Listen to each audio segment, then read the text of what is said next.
Olá, seja bem-vindo ao podcast Minha Lição de hoje. Estamos na quinta-feira, 26 de novembro de 2020. Estamos começando a lição de hoje, que o tema é compartilhando nossa vida. E eu convido você para fechar os olhos e fazermos uma oração. Santo e amado Pai, obrigado porque o Senhor tem guiado o teu povo em todos os lugares. E aqui estamos com a tua palavra aberta e a tua lição para guiar esse estudo. Nos abençoa mais uma vez, te peço, em nome de Jesus. Amém. Os primeiros cristãos tiveram grandes desafios. E eles, como aqueles que iniciaram a história do cristianismo, passaram por lutas, por dificuldades e tiveram que aprender rapidamente o que Cristo tinha deixado sem a presença física de Cristo, somente com a atuação do Espírito Santo. Isso aí já é muita coisa. E sem dúvida a convivência entre eles. Eles perceberam que unidos podiam fazer crescer o Evangelho, o reino de Deus, expandir o reino de Deus, vivendo os princípios desse reino. Se eles não vivessem esses princípios que Cristo deixou, né, se eles não apenas vivessem, cumprissem, né, a lei de Cristo, a lei de Deus, eles não alcançariam o propósito que Cristo deixou para eles. Então, pastor, o discurso de Cristo lá de Mateus 5, né, de ser a luz do mundo, de ser o sal da terra, foi levado muito a sério pelos primeiros cristãos. Muitas vezes, sem mesmo ter tempo de proclamar o Evangelho de Jesus Cristo, ou seja, que ele morreu e foi crucificado, muitas pessoas se aproximavam dos cristãos. Isso era uma ponte. Alguns historiadores dizem que o sangue deles, né, era uma espécie era uma semente para que o Evangelho pudesse crescer nos corações dos outros. Ou seja, a conduta, a vida daqueles homens era uma verdadeira pregação. As pessoas eram impressionadas e atraídas para viver ao lado de um Cristo que era vivido por eles. Eles estavam em conexão íntima com Cristo. Suas ações, elas eram um reflexo dessa relação mística que eles tinham com Jesus Cristo. A relação mística não é uma relação apenas de sentir de maneira casual ou uma força. Era a presença real de Cristo, era a presença real do seu Santo Espírito, né? Ele estava ali de fato. Ele disse que iria, mas voltaria e deixaria um outro Consolador que estaria com ele, e o próprio Cristo falou: eu estaria com vocês até a consumação do século. Interessante é que no primeiro século a igreja cristã não tinha tantos teólogos, né, pastor? O mais intelectual era o Paulo, né? E no finalzinho do primeiro século Paulo já tinha ido embora. Então, e também as congregações cristãs eram muito simples no contexto de perseguição, né? Os cristãos se reuniam em cavernas, se reuniam em casas, não tinham grandes catedrais que vão ser construídas no quarto século com Constantino, né? Quando vem o glamour do Império Romano, trazer todo o formato arquitetônico para as igrejas, né? Bem sofisticadas.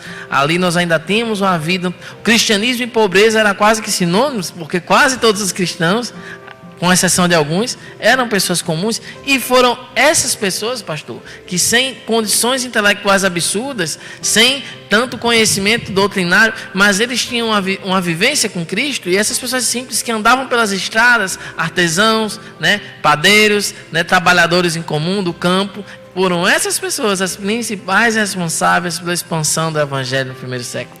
Lembrando a você que os primeiros cristãos não tinham a igreja para se reunir. Eles foram perseguidos, expulsos das sinagogas, não podiam seguir a liturgia da sua religião anterior, em sua maioria, e eles então foram empurrados a viverem um novo formato de religião, que na verdade era uma religião autêntica, que era a ligação entre as pessoas e o próprio Deus e o próprio Cristo.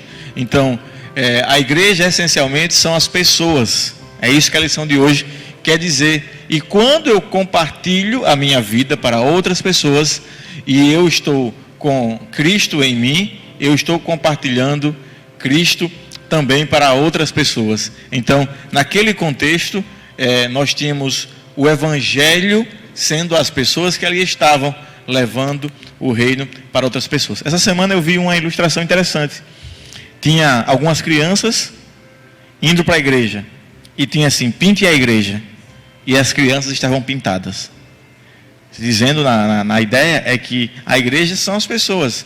O templo é importante, mas o templo sem as pessoas torna-se um lugar simplesmente sem uma comunidade sem ter um grupo para adorar o próprio Deus. Então, lembre, você precisa viver um cristianismo autêntico, amando as pessoas, cuidando da sua vida espiritual, vivendo os princípios do reino de Deus e, claro, buscando a vida em comunidade. É essencial. Cristianismo, desde o princípio, é vida em comunidade.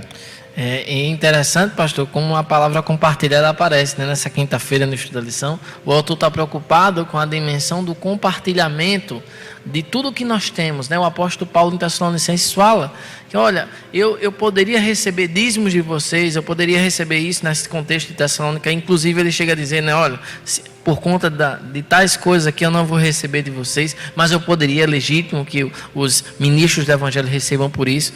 Mas ele destaca isso por quê? Porque para ele é muito mais importante que as pessoas vejam o caráter de Deus na vida dele do que um ganho pessoal. E ele mesmo destaca que não busca a própria glória, né? No início desses versos que a gente teve para ler. Ou seja, a perspectiva do serviço era muito clara na mente de Paulo. Um líder cristão, e esse texto traz um pouco para a gente sobre liderança. O que é liderança cristã? É um homem mandar em outra pessoa? Não. Um exemplo de líder cristão é aquele que dá a vida pelos seus liderados. É aquele que está à disposição dos liderados, né? Eu agradeço a Deus pelo servo de Deus que ele colocou aqui na igreja central, o pastor, né? Que para mim é um exemplo de um servo de Deus. Que Deus abençoe em seu ministério. Bênção pura, estamos juntos. Então, temos que lembrar que nós somos testemunhas do reino de Deus. Nós somos testemunhas para levar o evangelho, o amor a outras pessoas e vivermos os princípios da eternidade. Deus te abençoe, um forte abraço e até o próximo podcast.